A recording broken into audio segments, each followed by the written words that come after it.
हुनर इस तरह का हो कि आप किसी भी चौराहे पे खड़े हो जाएं तो आपको अपनी रोजी रोटी और अपना घर चलाने के लिए किसी का मोहताज नहीं होना पड़े।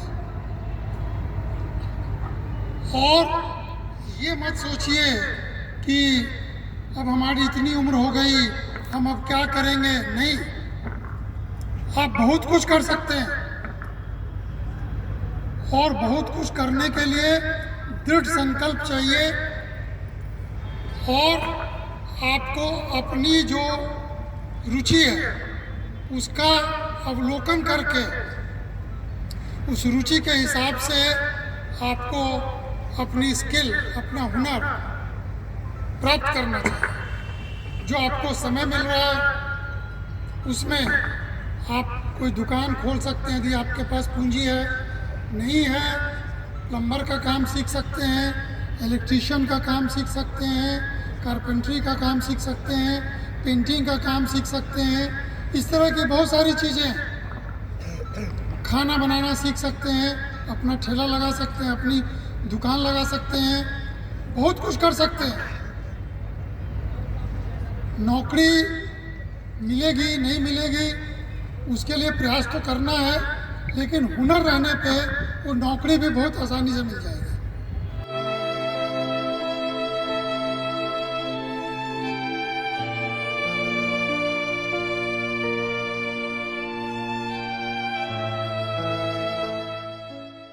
दोस्तों नमस्कार, विकल्पमणि सच्चाई की खोज में आपका स्वागत है। दोस्तों मेरे पीछे आप देखेंगे हजारों की तादाद में दिल्ली होमगार्ड अपनी मांगों को लेकर, मांग नहीं कहेंगे, अपने रोजगार को बचाने के लिए आज दिल्ली के जंतर मंतर पे विशाल प्रदर्शन कर रहे हैं, क्योंकि 31 मार्च को इनकी नौकरी का आखिरी दिन होगा।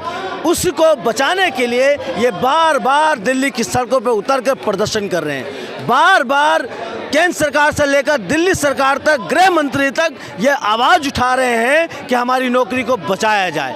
आज इनसे हम बातचीत करेंगे, समझने की कोशिश करेंगे और जानने की कोशिश करेंगे कि इन्होंने अपनी नौकरी बचाने के लिए किस तरह का कदम उठाया है। ये समझेंगे और ये समझेंगे कि अगर 31 मार्च को इनकी नौकरी चली जाती है तब ये क्या करेंगे। आप हमारे साथ बने रहिए। विकल्पवाणी, सच्चाई की खोज। एक बात बताइए, अभी आप लोगों के जॉब का अनाउंसमेंट हुआ है कि 31 मार्च तक लास्ट डेट है और नई भर्ती हो रही है। सरकार ने ये क्लियर तो नहीं किया है कि आप लोगों को नौकरी से निकाला जाएगा, फिर आप लोग प्रदर्शन क्यों कर रहे हैं? प्रदर्शन हम इसलिए कर रहे हैं क्योंकि दिल्ली की जो स्ट्रेंथ है वो 10,285 की है। इससे ज़्यादा स्ट्रेंथ दिल्ली सरकार ले नहीं सकती है, तो वही स्ट्रेंथ ले रही है 10,285। इसका मतलब हमारा बाहर का रास्ता साफ है, या तो स्ट्रेंथ बढ़ाए, हमें दिल्ली सरकार बोले कि तुम्हें कोई खतरा नहीं है।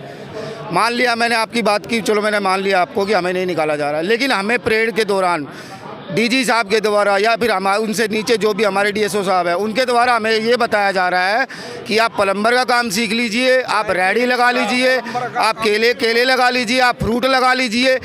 अगर आप हमें बताएंगे, मैं आपके चैनल के माध्यम से उन्हीं सर से ये पूछना चाहता हूँ कि 10,000 होमगार्ड कहाँ पर ठेला लगाए। आप हमें एक जगह दे दीजिए कि ये होमगार्ड जवान के जितने भी जवान निकाले जा रहे हैं यहाँ पर ठेला लगाएंगे, वहाँ ठेला लगाने की हमें परमिशन दे दी जाए तो हम वहाँ ठेला लगा लेंगे। जो दिल्ली की स्ट्रेंथ पहले थी, पॉपुलेशन क्या पॉपुलेशन थी, उसी के हिसाब से 10,285 होमगार्ड थे। जो आज दिल्ली की पॉपुलेशन 2.5 करोड़ हो गई है, तो आज भी 10,285 होमगार्ड ही है। क्या अगर मैसेज जाता है कि अगर ये नए होमगार्ड की अगर ये भर्ती कर रहे हैं तो उसमें क्या मैसेज जाएगा कि भाई नए वाले जो बच्चे जो भर्ती हो रहे हैं, जो फॉर्म भर रहे हैं, उनमें ये मैसेज जाएगा कि हमारा भविष्य ये है कि जो आज ये धरने पे बैठे हैं तो 2 साल बाद हमें भी बैठना पड़ सकता है, 5-7 साल हमें भी बैठना पड़ सकता है। 1947 से इतने सारे कानूनों में संशोधन हुआ है, जितने बड़े बड़े कानूनों में संशोधन हुआ है, ये आप तो मीडिया से हो, आपको सब पता है। इतनी बड़ी बड़ी धाराएं जब हटा दी गई है तो क्या एक बॉम्बे एक्ट हटाई नहीं जा सकती? अंग्रेज जो 1947 में हम अंग्रेजों के ज़माने के बनाए हुए कानून से चल रहे हैं। आज भी ये फोर्स हमारे बाद की इतनी फोर्स आ गई है, इतनी सारी फोर्सेस जो है जो आज पक्की है। हम ये नहीं कहते हमें पक्का करो, लेकिन हमें 60 साल तक निरंतर चलाए रखो। आज आप एक बार कैमरा घुमा के देख लीजिए, कोई भी अगर 40-45 साल से अगर कम उम्र का है तो मुझे आप बता दीजिए, क्या आप हमें नौकरी देंगे 45 साल में? पापा का सपोर्ट करने आए हैं, तो आप सरकार से क्या कहेंगे? मेरा सरकार से एक सवाल है कि मेरे पापा ने क्या गलती करी है जो उन्हें नौकरी से निकाला जा रहा है। क्या आप बता सकते हैं इसका जवाब मेरे को? अच्छा एक बात बताओ, अभी दिल्ली सरकार हल्ला मचा रही है कि हम पूरे स्कूल में अच्छे एजुकेशन दे रहे हैं, पापा की नौकरी चली जाएगी तो एजुकेशन कैसे मिलेगा? कैसे मिलेगा? अब मेरे पापा की जॉब चली जाएगी तो फिर कमाएगा कौन घर में? मेरे पापा अभी जवान है ना, ठीक है, तो अभी वो क्या कहते हैं, नौकरी करते हैं। अब उन्हें निकाल दिया जाएगा तो कैसे क्या काम करेंगे? और अगर वो वापस से फॉर्म भरते हैं लेकिन वो 10वीं पास हैं तो पहले तो अब वो 12वीं के लिए हो गया कि 12वीं जो पास बंदा है वही कर सकता है, और कंप्यूटर पे होगा पेपर तो कैसे कर पाएंगे वो? पूरे जितने भी होमगार्ड हैं दिल्ली में उन सबको ना निकाला जाए, उन्हें 60 साल की नौकरी दी जाए। जब आपको कॉन्ट्रैक्ट पे रखा गया था 3 साल प्लस 2 साल, फिर आज सरकार का मनसा है ना कि आपको निकाल दे, फिर आप क्यों विरोध कर रहे हैं? 15 साल से सर देखो, 15 साल से लगातार देखो सर, ऐसा है ये, हमें 3+2 का हमें स्टार्टिंग से हमें ये बताया गया था, लेकिन अगर 3+2 का स्टार्टिंग से बताया गया था तो हमें उसी दौरान निकाल देना चाहिए था, ताकि हम कोई काम सीख सके, प्लम्बरी का काम सीख सके, हम अपना इलेक्ट्रिशियन का काम सीख सके और हम अपने बच्चों का पालन पोषण कर सके। आज हम रोड पर आ गए तो हमारे बच्चों की शिक्षा भी खराब है, हमारा भविष्य ही खराब है। अगर इस उम्र में हम काम सीखेंगे या बच्चे पालेंगे, आप हमें बता दीजिए। मैं मोदी सरकार से यही पूछना चाह रहा हूँ कि आपने इतने बड़े बड़े कानूनों में संशोधन कर दिया है, तो क्या आप एक बॉम्बे एक्ट नहीं हटा सकते? हमें 60 साल तक निरंतर नहीं कर सकते? निरंतर आप बताइए ना। एक सवाल और है, आप लोगों जब जॉब पे रखे गए थे तो आप लोगों को किस तरह की ट्रेनिंग दी गई थी? हमें हर तरीके की, हमें फायरिंग की, परेड की, हमारी होमगार्ड की पूरी जो दिल्ली पुलिस की जो ट्रेनिंग होती है वही अब ट्रेनिंग हमें दी जाती है, पर दिल्ली पुलिस को 9 महीने में दी जाती है। हमें वही टाइम पीरियड शॉर्ट टर्म करके 2 महीने में हमें वही चीज़ें, उनमें से बहुत कॉमन हमें चीज़ें बताई जाती है, जिसमें फायरिंग भी है, हर चीज़ को, जैसे फायर फाइटिंग हर चीज़ उसके अंदर आती है, रेस्क्यू वगैरह करना, मतलब उनके कंधे से कंधा मिला के साथ उनके एक एज ए हेल्पिंग हैंड हम बने रहे, हम लॉ एंड ऑर्डर को मेंटेन करने में हम उनका साथ दें। मतलब यहाँ जो जितने लोग हैं उनको ट्रेनिंग दी गई है सरकार की तरफ से और वही पूरी तरह परिपक्व हैं किसी की जान बचाने के लिए, फिर उसके बावजूद उनको जॉब से निकाल देना फिर तो लाजिम है कि वो सड़कों पर उतरेंगे। कोरोना में ये भी लाजिम है कि सरकार का कर्तव्य क्या है? सरकार का कर्तव्य ये है कि ये जो लोग हैं जिनको राय दिया जा रहा है कि अब रेहड़ी और पटरी लगा लो, 12वीं 10वीं करने के बाद कोई अपने जीवन का पूरा पैसा लगाने के बाद एक अच्छी नौकरी की उम्मीद करता है, और जब वो 14 साल इस देश की और दिल्ली की जनता की सेवा कर लेता है तब कहा जाए कि आप सड़क पर जाकर रेहड़ी लगाओ, फिर तो सवाल बनता है कि वो सड़क पर उतरे। अब मेरा सवाल एक और है आपसे, है ना, अगर मान लीजिए कि सरकार आपकी बात ना माने, फिर आप क्या करेंगे? तो हमारे धरने प्रदर्शन तो ऐसे चलते रहेंगे जब तक हमारी मांग पूरी नहीं होगी। अब एक बात बताओ, जब हमारे को 15-16 साल तक इन्होंने रख लिया तो किस एक्ट के तहत रखा गया? बॉम्ब एक्ट खत्म क्यों नहीं किया गया? वो भी तो जवाब देना होगा ना उनको। आज इस उम्र में हम कहाँ पे जाएंगे? क्या प्लेटफॉर्म हमारा आगे जाके? बच्चे हमारा कोई कोर्स कर रहा है, कोई कहीं चल रहा है, कोई डिग्री में चल रहा है, तो कहाँ से खर्च उठा पाएंगे? हम अपनी नौकरी देखेंगे, धरने करेंगे, बच्चों को आगे तक बढ़ाने के लिए जाएंगे। तो सबसे पहले तो बॉम्ब एक्ट ख़त्म क्यों नहीं किया गया, और किस एक्ट के तहत हमें 15 से 16 साल तक का टाइम दिया गया है? हमें ये जवाब चाहिए। सरकार एक बात मैं और जानना चाहता हूँ, अपनी मांगों के लिए सड़क पर उतरने से पहले आपने किस तरह का सरकार को अवगत कराया कि हमारी बात को माना जाए? हमने लिखित में भी दिया है, उनसे पूछा भी है, मासिक हमारी परेड होती है, जब वहाँ हमारे DSO DG साहब भी हमारे को ये बोलते हैं कि 31 मार्च तुम्हारा लास्ट है, रिजाइन दे दो, दूसरों को आने दो, दूसरों को मौका दो। जब हमारे को ये चीज़ बोलते हैं वो, तो क्या हमारे अधिकारी क्यों नहीं मौका देते? अधिकारी तो दूसरा आ सकता है। बड़ा कमाल की बात है, DIG साहब बोले आपने, बिल्कुल बोलते हैं। DG साहब ने बोला कि आप रिजाइन दे दो, दूसरे को मौका दीजिए। सर आप भी रिजाइन दे दीजिए, दूसरे को मौका दीजिए, आप क्यों नहीं मौका दे रहे? हम भी तो ये कहते हैं ना कि हम ये कह रहे हैं कि सर पहले आप रिजाइन दीजिए, हम साथ के साथ आपको देंगे।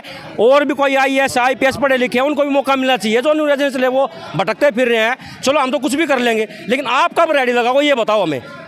सरकार कॉन्ट्रैक्ट पर रखी, अब सरकार की मर्जी है ना कि आपको रखे ना रखे। देखिए सरकार जो है कोई ठेकेदार नहीं है जिसको लाभ कमाना है। सरकार, मैं आपको पहले क्लियर कर दूँ, एक होमगार्ड होने से पहले हम नागरिक थे और नागरिक हम इसी देश के नागरिक हैं, हम बाहर के नहीं हैं। हमारा भरण पोषण का अधिकार भी सरकार का कर्तव्य है। जो रोटी खाना हमारा अधिकार है उसे रोटी देना सरकार का कर्तव्य है। अगर कोई भी, पुरानी ये कहावत है कि अगर कोई भूखा मरता है तो उस राजा को फांसी हो जानी चाहिए। तो हमारे रोटियों का ख्याल रखते हुए, हमारे बच्चों के दूध का ख्याल रखते हुए हमें रोटी मिले, रोजगार मिले। ये बड़ा कमाल की बात है। मैं दोबारा ये बात एक मिनट, एक बड़े कमाल की बात है। ये कहा तो जाता है कि आप कुर्सी से हटो, दूसरे को मौका दो। तो साहब आप भी कुर्सी से हटो, दूसरे को मौका दो। अरविंद केजरीवाल साहब आप भी हटो, दूसरे को मौका दो। एलजी साहब आप भी हटो, मोदी जी भी आप भी हटो। अरे भैया, इस देश के लोग आपको लाइनों में लगकर चुनते हैं, अपना जेब निकाल के पैसा देते हैं, टैक्स देते हैं, तब आपका जीवन चलता है। और आपको शर्म आना चाहिए। किसी की नौकरी को कहते हो कि आप छोड़ दीजिए, मौका दीजिए। सर आपसे सवाल है, आपसे सवाल है, आप जब से उतारूं अपनी बात रखने के लिए, ये बताइए अगर आपको नौकरी चली गई फिर क्या करेंगे? रेडी लगाएंगे? रेडी नहीं, हमने तो जेल भरो आंदोलन भी किया 1999 में। 6 दिन तिहाड़ जेल रह के आए इस नौकरी के लिए, फिर भी हमारे लिए सरकार ने कुछ नहीं किया। इसके बाद बताइए क्या करें? अपने बच्चों को लेकर रोड पे उतर जाएं? हम तो उतरे हुए है ही हैं। इसके आगे क्या करें ये बताइए? ज़िंदगी हमारी बीत गई, बच्चों को कहाँ से पढ़ाएं, कहाँ से रोटी खिलाएं?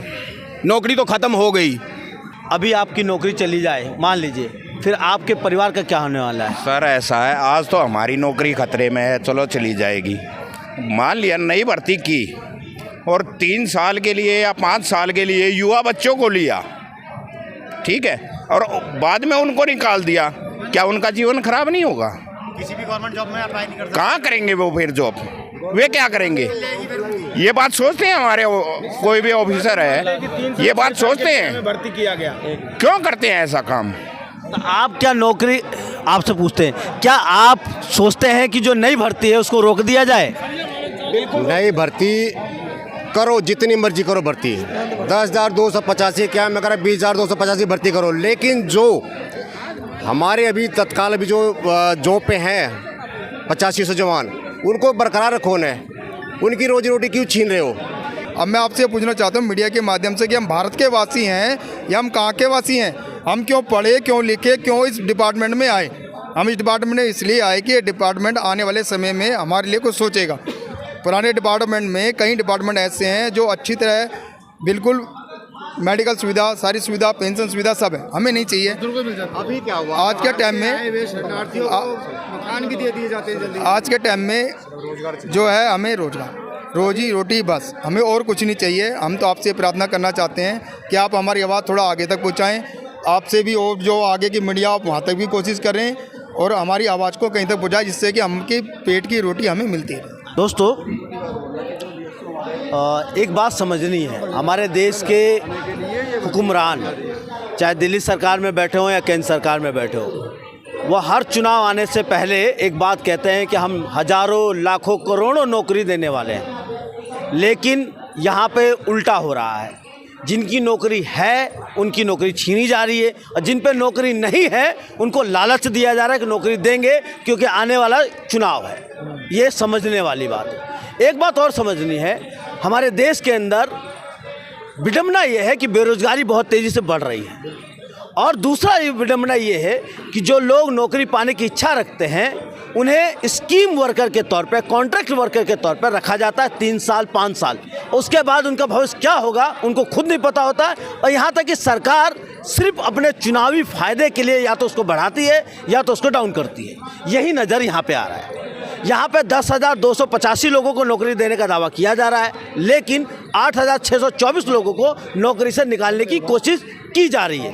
और सबसे बड़ी सवाल, जो सरकार कहती है कि हम आपको सुरक्षित नौकरी देंगे, वो मंच से कहती है कि कुछ लोगों को हम नौकरी देंगे और ज़्यादा लोगों को एडवाइस देती है कि आप रेडी लगाइए, चाय की दुकान लगाइए, अंडे का ट्रे लगाइए, जलेबी छानिए, पकौड़ा छानिए।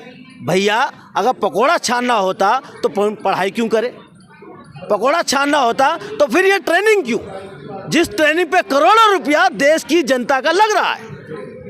अब आप जिन लोगों ने ट्रेनिंग ले ली है उनको नौकरी नहीं देंगे, जो लोग ट्रेनिंग लेंगे उन पे फिर करोड़ों रुपए लगाएंगे, उसके नाम पे वोट बैंक बनाएंगे और फिर उसके बाद उनको भी इसी तरह सड़क पे फेंक देंगे। समझना यही है दोस्तों, ये जो पूरी व्यवस्था है ये आम मजदूरों और आम लोगों के खिलाफ खड़ी है और सरकार सिर्फ इसका फायदा उठाती है और इस बेरोजगारी का फायदा उठा के सिर्फ एक लोलो पप्पो करती है चुनाव जीतने के लिए। इस बारे में आप क्या सोचते हैं, आप क्या समझते हैं, कमेंट कीजिए और देखते रहिए विकल्प वाणी, सच्चाई की खोज।